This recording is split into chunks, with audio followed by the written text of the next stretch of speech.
Hey, what's up everybody? Jake here and welcome to the hobby. Something really insane is happening right now in the hobby, and that is we're seeing a bunch of booster boxes jump 30 to 40% over the course of just a weekend. We're seeing prices on Brilliant Stars booster boxes, which used to be just $290 a week or two ago, now going for upwards of $400 a booster box.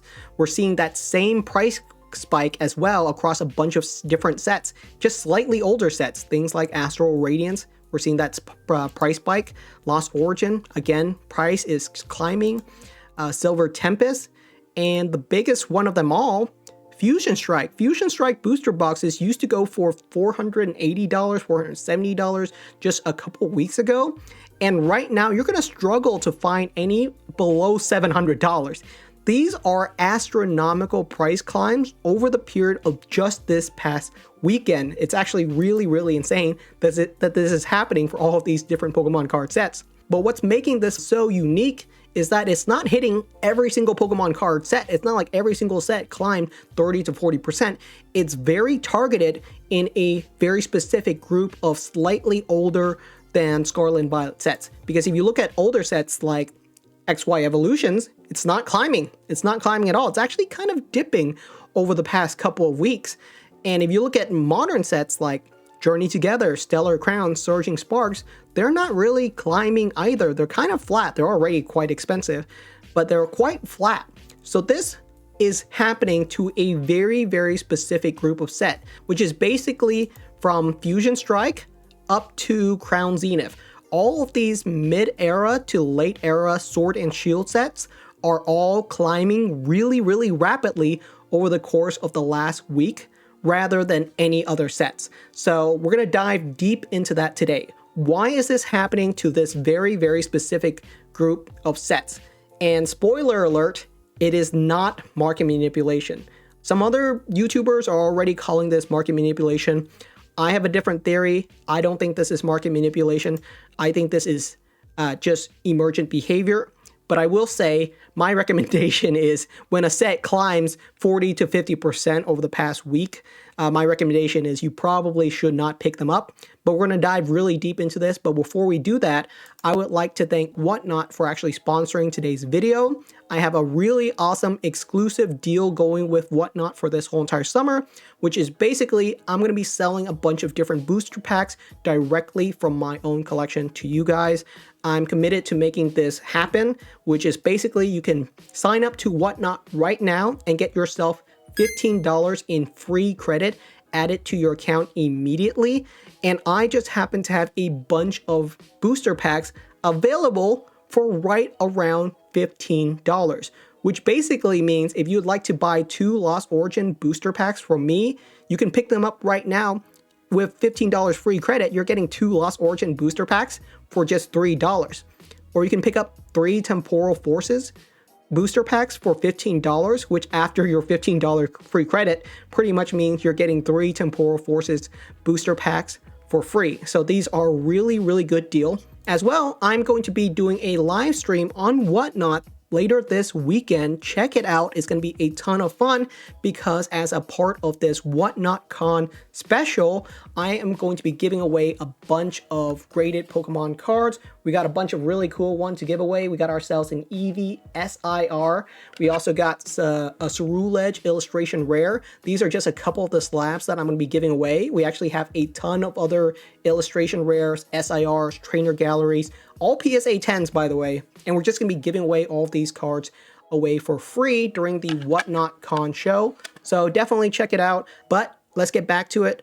Why is Brilliant Stars, Astral Radiance, Lost Origins, why are all of these mid-era, slightly older than Scarlet and Violet sets suddenly all climbing at the exact same time? I teased earlier that I said this is emergent behavior, which is basically kind of like market manipulation, but the difference is we're not doing it on purpose. The difference is with market manipulation, people are actually saying, okay, we're going to buy a ton of Astral Radiance. We're going to buy a ton of Fusion Strike because we want to see it climb over the next week. That's not what's happening. What I think is happening is a bunch of people are saying, hang on, I want to invest or collect Pokemon card sealed products. I want to be able to collect and invest. And people right now are kind of scared of modern Pokemon cards, specifically sets like Surging Sparks, Journey Together, Twilight Masquerade, Stellar Crown. People are afraid because of the R word, which is reprint. A bunch of these Scarlet and Violet sets are expected to be reprinted and restocked over the next 2 to 3 years. We're expecting to see a lot more Surging Sparks, a lot more Journey Together sealed products hit store shelves.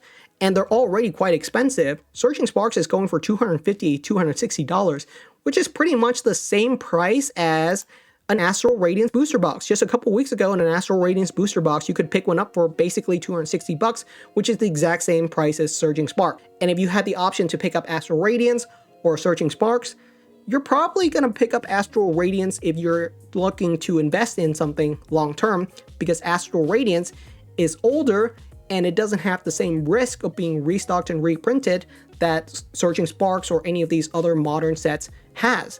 And the same scenario is happening right now. Is over the past couple of weeks, people have lost confidence in Scarlet and Violet. And it's not because these sets are bad, it's just that people are wary of restocks and reprints hitting stores in the next 6 to 12 months. And obviously no one wants to spend $250 on Surging Sparks and see that it's going for $125 in a year, right? That would not be cool. That's not what collectors or investors want, specifically investors, obviously. But no one wants to see a $250 purchase going down the drain. And so to mitigate that risk, people are all saying, hey, why don't we just pick up some older booster boxes, sets that are before the Scarlet and Violet era, which is basically why we're seeing every single set from Crown Zenith all the way back to about Fusion Strike is all climbing. Some of these slightly older sets are also climbing, but that's pretty much it. The line stops in the sand at the Sword and Shield era, where if you go back further to Sun and Moon, to XY, to all these other sets, you're not seeing the same price climbs over the last couple of weeks. And this set is way out of stock, way out of print. It's not actually climbing, and that's because it's not having the same sort of rhetoric. It doesn't have the same sort of emergent behavior, right? When Surging Sparks, Journey Together, all these other sets are looking kind of iffy on terms of how much they're going to climb over the next couple of years, people aren't going, hang on, I'll just go back to XY evolutions. People aren't going back and saying, hang on, let me look at Vivid Voltage, Burning Shadows. People are saying, okay, let me just look a little bit further back, right? And if you look just a little bit further back, you start seeing sets like Crown Zenith, Silver Tempest, Lost Origin, all of these slightly older sets start popping off because everyone simply decides, hang on, Scarlet and Violet is way too risky for me, man. I just got to pick up something that's a little bit older, but out of stock, out of print. And these sets are the first ones in line, is the first ones that people think about.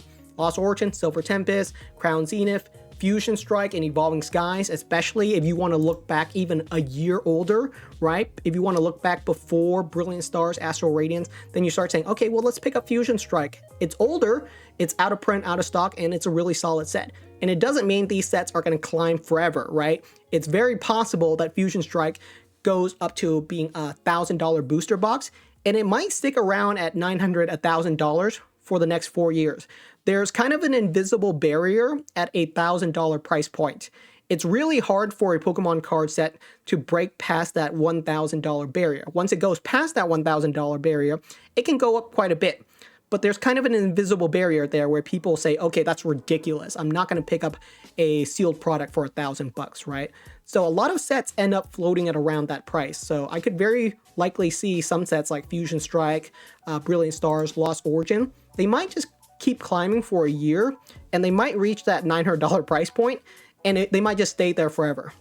Or at least for the next 5 years. So just be careful out there. I personally would not pick up a booster box of any set that's climbed this rapidly. And nobody's calling this scalping because basically if you wanted to pick up a Fusion Strike booster box, you had the opportunity to at least pick it up at a reasonable price. There was a period of time when Fusion Strike booster boxes were going for $200 or below $200 for years. And so if you didn't pick up a booster box then, that was on you. But at least you had that opportunity, right? A lot of people are simply mad right now because they feel like they didn't even have the opportunity to pick up Scarlet and Violet sets for $100, which feels a little bit unfair. So completely understand. I would not call this recent phenomenon market manipulation. I call it emergent behavior. Take that how you will. Let me know what your thoughts are. I personally would not pick up any booster boxes that has climbed 30 to 40% in the period of a week. That's super risky. You never know. Prices on sealed products are quite sticky, but they could still dip. So it'll be interesting to see where this goes. Thank you so much for watching. Let me know what your thoughts are, and I'll see you guys next time.